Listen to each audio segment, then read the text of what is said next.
Hello and welcome to Tuesday, May 19th, 2020. Thanks for tuning in to the Day Weather Podcast today. We're going to talk about warm and windy weather coming today again. Severe weather is on the way for tomorrow. First of all, today is going to be a very similar pattern to Monday. Really warm, 70s and 80s. We're going to have a stiff south to southeast wind. We're going to continue to see that snow melt up in the mountains. Severe weather is likely for Wednesday. It's not if there will be severe weather. There will be. Tomorrow is going to be a wild day for some of you, and we'll talk about that and show you that more here in a moment. Now, it's not going to be as warm later in the weekend for Memorial Day weekend. I'm afraid to say we should not expect this summer-like weather for the weekend. Now, we have seen weekends that have been much worse for Memorial Day weekend. We've also seen some that have been much better. Here's the precipitation forecast through Friday afternoon. What's important here is remember this is just a computer model. So you don't want to take everything verbatim. As we like to say, all weather models are wrong, but some are useful. What is useful about this is showing where the general trends of wetness will be over the next 4 days. It'll be in this area here, closer to that Pacific trough coming into the West Coast. This area here in eastern Wyoming, western South Dakota, Nebraska, northern Colorado, this is where things are going to pop. Don't look at this as exact, but a general trend of where the action's going to be. Little bit of good news, Snowy Range Pass, Highway 130 over the Snowy Range Mountains between Laramie and Saratoga, opened for the season yesterday. There's just a good example of the drifting and the amount of snow. It was a really good snow year in the mountains of southern Wyoming, but the pass is open now. And you're going to see these drifts hang on deep into July the way things are looking. Now let's take a look at the current setup that we have now and why we think we're going to have a lot of severe weather tomorrow. This is the current upper level pattern, and you can see we've got this big trough just off the coast of California, now moving inland and bringing this big broad ridge of high pressure in. We've got this warm, dry, breezy air coming up from the desert southwest. But the air here aloft is cold and moist. A lot of instability, and this system is slowly moving this way. Now for today, we will see enough influence of this guy right here that we will see a little bit of thunderstorm activity today. It's going to show up, so don't be surprised if some of you east of the divide get to some thunderstorms, as well as in far western Wyoming and eastern Idaho. As we advance eastward this trough, as it gets closer Wednesday, we're going to see a real high risk tomorrow of severe weather. This is from the Storm Prediction Center. Folks at the Storm Prediction Center, their job all day and all night is to find out where the highest risk of severe weather is going to be, especially severe thunderstorms and tornadoes. They identify areas of risk, and you can see MRGL means marginal risk. The yellow area means slight risk. And then when we get into ENH, that means enhanced risk.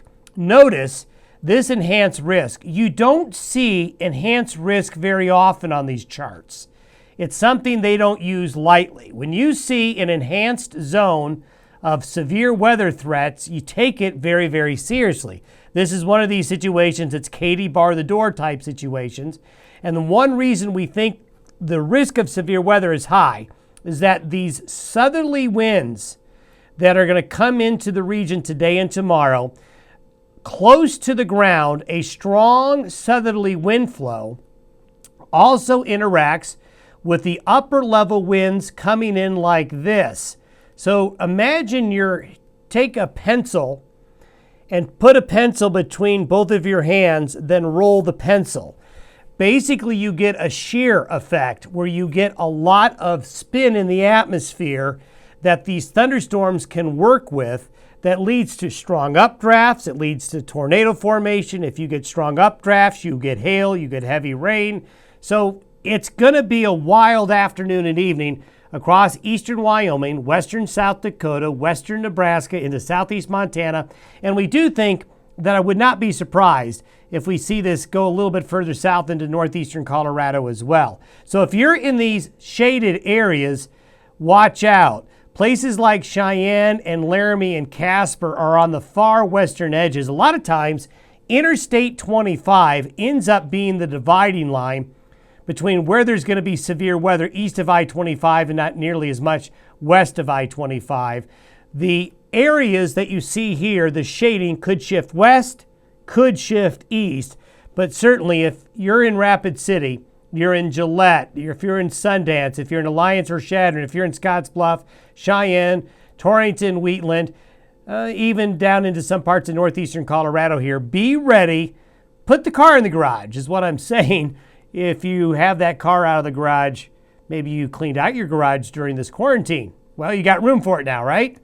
Now let's take a look at the upcoming end of the week pattern. This is Wednesday, tomorrow. Notice that trough is nudging closer. That's why that severe weather will get going. By weekend time frame, this is Saturday. We have a low over central and northern Wyoming on Saturday up into southern Montana. So what this means is cool air will pour in over the weekend, cooler air. This is not terribly cold, but cooler air. This is the rain that's coming overnight Friday into Saturday and Sunday morning.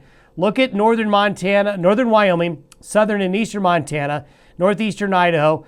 This area here is going to have cold, wet weather for the start of the Memorial Day weekend. Now, they need the rain up here in some areas, especially the Bighorn Basin of Wyoming could use a good slug of rain, and they're going to get it. If you notice central and southern Wyoming, then south into the Front Range of Colorado, it's not as wet. Although this area here, there's going to be more showers and thunderstorms than the model shows. Look at temperatures. This is for Saturday. So that Memorial Day weekend is off to a really chilly start. Again, not terribly cold, but pretty cool up in that part of the region. The further south you are, the warmer it will be and the better weather there will be. Now, we'll take closer, more in-depth looks at your Memorial Day weekend. I know a lot of folks are just antsy to get out and go do something. As we get to, let's say, to tomorrow and Thursday, we'll spend a little more time on Memorial Day weekend. By the middle to the end of next week, we see the trough being gone. This trough off the west coast is probably going to sit there for a while, and then we have a big warm ridge rebuilding over the west. What we have right here, folks, right at the end of May and into the first couple of days of June, this is basically the start of summer. A start of summer season right here as we get to the last days of May into the first days of June. It does look like a summer pattern starts to come in. Doesn't mean it's going to be warm and dry, but it does mean it will be warmer, more steadily warm, and you hope that early June brings wetness, and I think we'll see that as we go forward. But we certainly see a summer pattern with the jet stream evolving right at the end of this month into the first couple of days of June. Thanks for listening and watching the Day Weather Podcast. Have a great Tuesday. Talk to you on Wednesday.